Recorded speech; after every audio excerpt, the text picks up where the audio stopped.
अस्सलाम वालेकुम दोस्तों, अपने नए व्लॉग के साथ मैं हूं आपकी होस्ट आमना उस्मान। नाज़रीन, ये वाकया है वजीराबाद के एक गांव धोंकल का, जहां पर वस्ती पंजाब के इस इलाके के अंदर एक 3 साला बच्ची जो है वो गायब हो जाती है। और पुलिस के लिए ये बहुत हैरत की बात है कि वो 3 साला बच्ची जो है वो कहाँ गई है। वाकया इस तरह होता है कि एक घर के अंदर एक 25 साला लड़की जो कि उसी बच्ची की फुप्पो है, उसके रिश्ते के लिए कुछ लोग आते हैं और वो जमींदार घराने से हैं। जब वो लोग आते हैं तो उनको लड़की पहले ही तस्वीर के जरिए बहुत पसंद आई होती है और जिसने रिश्ता करवाना होता है उसने पहले ही अंदिया दे दिया था दोनों लोगों को कि ये रिश्ता जो है वो तकरीबन पक्का ही समझो, क्योंकि लड़के वालों को लड़की पसंद आ गई है। लड़की ट्रे लेके आती है, चाय सर्व करती है और वो लोग बहुत खुश होते हैं। उसी वक्त एक 3 साला बच्ची जो ईशा है वो भागती हुई आती है और अपनी फूफी की टांगों से चमट जाती है और उनको मामा मामा कहती है। तो वहां पे जो मौजूद लोग रिश्ता करने के लिए आए होते हैं वो बहुत परेशान हो जाते हैं और वो ये कहते हैं कि आपने हमारे साथ धोखा किया है। वो आग बगोला हो जाते हैं। उनका ये कहना था कि आपकी लड़की जो है वो शादीशुदा है, उसका एक बच्चा भी है, लेकिन आपने हमें नहीं बताया और रिश्ते के लिए बुला लिया।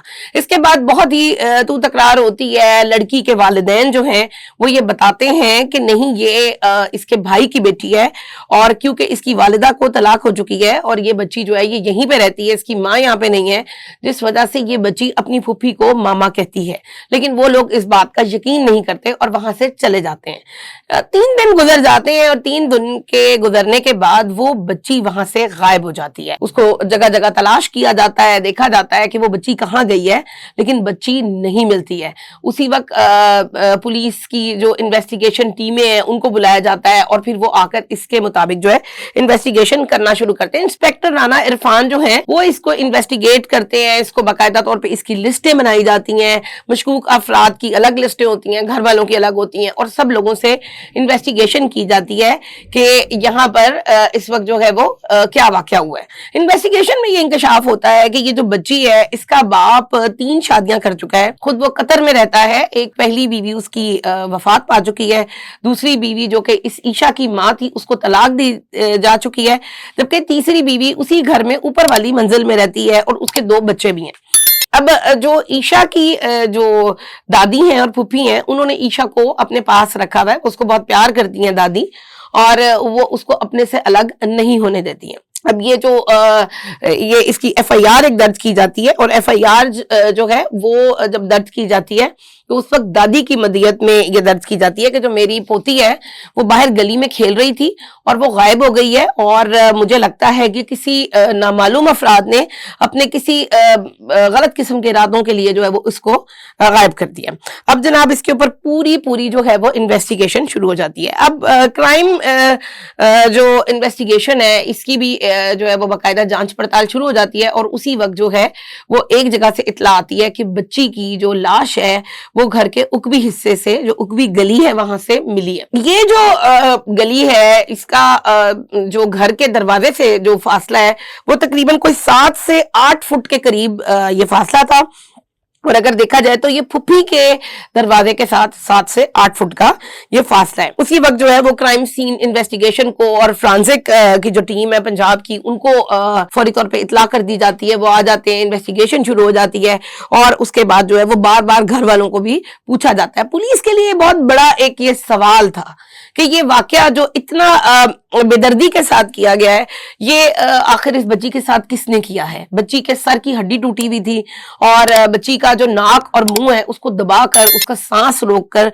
उसको मारने की कोशिश की गई और ये इतनी जालिमाना तरीके से जो ये वाकया किया गया, ये कौन ऐसा जालिम था जिसको बच्ची पे जरा भी तरस नहीं आया कि उसने इतनी छोटी सी बच्ची को जो है वो मार डाला। जिस वक्त इसकी इन्वेस्टिगेशन शुरू हुई उनको थोड़ा सा शक हुआ। यहाँ पे जो क्राइम इन्वेस्टिगेशन से जो मुंसलिक अफसरान हैं उन्होंने फिर जो है वो CCPO को भी बताया और वो जो सिटी पुलिस ऑफिसर हैं उनका कहना था, डॉक्टर सरदार गयास गुल खान का, कि हमें ऐसे शक पड़ा कि जब हम सवाल जवाब कर रहे हैं तो जो फूफी है اس کے جواب بہت متضاد قسم کے، ہر بار وہ ایک نیا بیان دیتی تھی.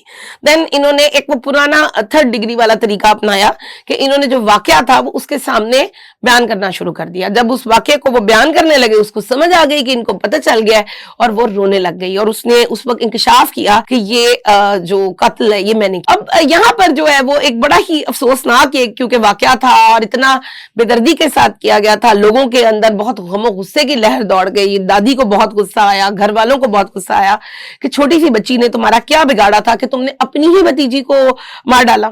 یہاں پہ وہ لڑکی کیونکہ ایک عادی مجرم نہیں تھی اور اس نے کسی ایک جذبے کے تحت مغلوب ہو کے یہ حرکت کی تھی، تو اس نے پھر یہ انکشاف کیا کہ میرا جب بھی رشتہ آتا تھا تو یہ بچی جو ہے یہ مجھے ماما کہتی تھی اور میرا رشتہ چلا جاتا. تو اس نے کہا بارہا یہ ہوا یہ واقعہ کہ میں نے اپنی والدہ کو بولا بھی کہ آپ اس بچی کو اس کی ماں کے پاس بھیج دیں، لیکن وہ اس کی محبت میں راضی نہیں ہوتی تھی اور انہوں نے نہیں بھیجا، جس کی وجہ سے میرا رشتہ اس بار بھی ہوتے ہوتے ٹوٹ گیا. اس بات کا مجھے بہت غصہ تھا. اور پھر ان کا کہنا ہے کہ اس کے بعد اس نے یہ ایک انتہائی قدم اٹھایا. عائشہ کی پھوپھی کو گرفتار کر لیا جاتا ہے اور یہاں پر یہ بھی بات سامنے آتی ہے کہ کوئی اور شخص جو ہے وہ ان محترمہ کے ساتھ جو ہے وہ شامل نہیں تھا. منگل کے روز جوڈیشل مجسٹریٹ کی عدالت نے ملزمہ کو 14 روزہ ریمانڈ کے اوپر جو ہے وہ سینٹرل جیل بھجوا دیا گیا گجرانوالہ کے. لیکن یہاں پر سوال ایک یہ ہے کہ آیا ایک شخص اتنا ظالم کیسے ہو سکتا ہے کہ وہ اپنی بھتیجی کو صرف اپنے کچھ ذاتی مقاصد کے لیے استعمال کرے کہ اس کی شادی نہیں ہو رہی ہے اور اس کے بعد اس نے بچی کو اتنی بے دردی کے ساتھ جو ہے وہ مار ڈالا. یہاں پر ایک ہی سوال بار بار آتا ہے کہ آپ خدارہ اگر آپ چاہتے ہیں کہ آپ سے نہیں اپنے بچے سنبھالے جا رہے، آپ اپنی بیویوں کے ساتھ نہیں رہنا چاہتے، آپ طلاق چاہتے ہیں، تو کم سے کم جو ہے وہ ان بچوں کو پہلے تو آپ بچے ہی نہ پیدا کریں، اور اگر آپ نے بچے پیدا کر لیے تو ان بچوں کو ان کی ماؤں کو دے دیں، نہ کہ ان کو رلنے کے لیے. اس طرح سے وہ باپ جو ہے وہ قطر چھوڑ کے چلا گیا تھا. اور اس کے بعد یہ بہت ایک ظالمانہ چیز ہے کہ لوگوں کو اپنے اندر ٹالرنس پیدا کرنی چاہیے اور اس طرح کا کوئی ارادہ نہیں کرنا چاہیے کہ جس میں اپنے ہی گھر والوں کے خون سے جو ہے وہ ہاتھ رنگ لیے جائیں. اگلے ولاگ تک کے لیے مجھے دیجیے اجازت. اللہ حافظ.